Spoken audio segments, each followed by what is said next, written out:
Hello viewers, welcome to Bongo Indian cooking channel. Today I'll share with you how to make Falsha Sharbat in traditional way. Falsa berry is a delicious fruit available only during summer season. It's good for regulating high blood pressure, treats anemia and relieves joint pain. For making this recipe, I took 250 grams falsa berry, which is also called dongur ki kali maina. I will wash this fruit 2 to 3 times because it has some stickiness. When it is ripe, pour sufficient water. Clean with your fingers lightly because it is very soft. Drain out the water and again pour some fresh water. Repeat this process 2 to 3 times. Then put into a mixing bowl, add 2 tablespoons sugar.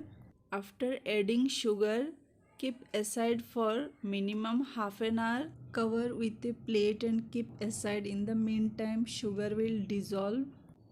After half an hour, add a big teaspoon lemon juice and quarter teaspoon cumin powder.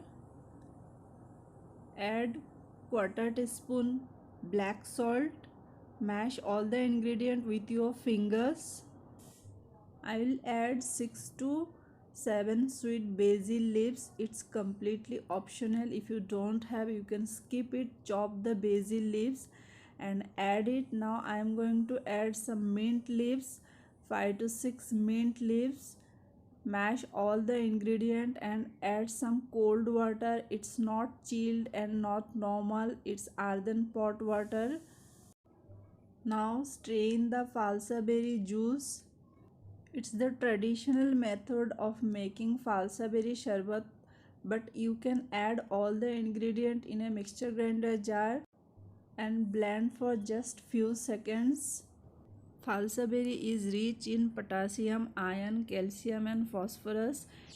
It controls blood sugar level and also treats neurological problem. Serve this refreshing cool drink during summer season. If you think my recipe is helpful to you, please like, share and subscribe. Thanks for watching.